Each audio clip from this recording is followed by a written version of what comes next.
বাংলাদেশে ইস্কন মন্দিরের সন্ন্যাসী চিন্ময় কৃষ্ণ দাস ব্রহ্মচারীকে গ্রেফতারের প্রতিবাদে সরব সংখ্যালঘু হিন্দুদের পাশাপাশি বিশ্বজুড়ে এই প্রতিবাদের জের দৃশ্যমান।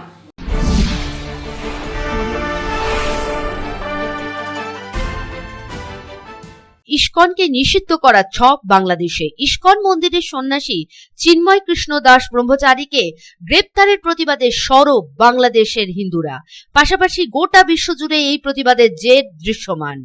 একাধিক জায়গায় হিন্দুদের ওপর হামলা, ইস্কনকে মৌলবাদী তকমা দিয়ে ইস্কন মঠকে জোর করে বন্ধ করা হলো, এমনকি বিভিন্ন হিন্দুদের মন্দিরে অগ্নিসংযোগ করা হলো। চট্টগ্রাম থেকে কুমিল্লা সর্বত্রই ব্যাপক অশান্তি বাংলাদেশ জুড়ে।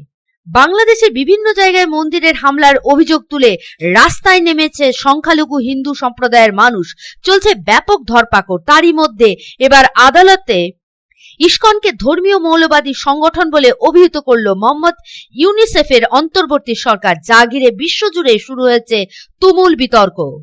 এরই মধ্যে আরও একজন সন্ন্যাসীকে গ্রেপ্তার করা হয়েছে বলে জানা গিয়েছে।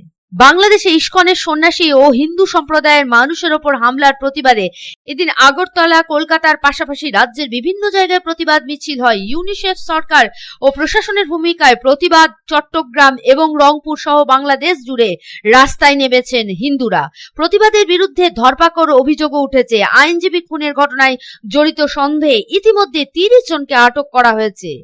বিশ্বজুড়ে যে সংস্থা রয়েছে সেই সংস্থাকে মৌলবাদী বলে উস্কে দেওয়ার পরিকল্পনা, এর প্রতিবাদে ঝড় দেখা যাচ্ছে গোটা বিশ্বজুড়ে।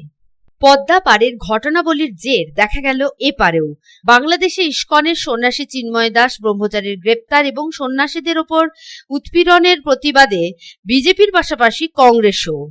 বিধানসভা থেকে বিজেপির বিধায়কেরা দল বেঁধে গিয়েছিলেন কলকাতায় বাংলাদেশের ডেপুটি হাই কমিশনারের দপ্তর অভিযানে। বিরোধী দলনেতা শুভেন্দু অধিকারীর নেতৃত্বে মিছিল করে ডেপুটি হাই কমিশনার দিকে গিয়েছিলেন বিজেপির বিধায়কেরা। দাবিপত্র দিয়ে বেরিয়ে শুভেন্দু বলেন, চিন্ময় প্রভু কোনো অপরাধ করেননি, কোনো অপরাধ আদালতে প্রমাণও হয়নি, তার পরেও তাকে গ্রেপ্তার করা হয়েছে। অবিলম্বে তাকে মুক্তি দিতে হবে। ডেপুটি হাই কমিশনার আমাদের বক্তব্য শুনেছেন। তিনি বলেন, আমাদের পরামর্শও দিয়েছেন। তিনি জানান, আমাদের উদ্বেগ ব্যক্ত করেছি, ওরা দিল্লির দূতাবাসের সঙ্গে কথা বলবেন, ওদের দেশের দপ্তরকে জানাবেন।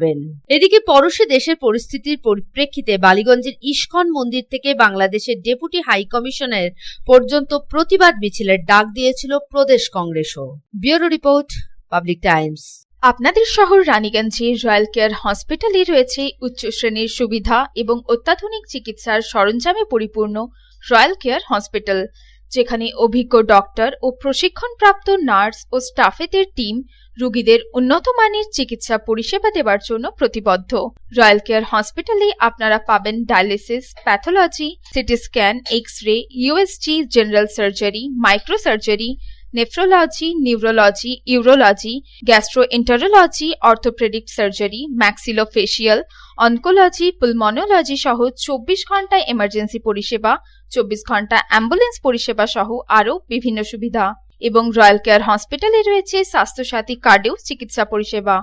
Royal care hospital, NH2 panjabi মোড়, Raniganj. Toll free number 180012213557। Mobile number 7479002900, 7479002901, 7479002902।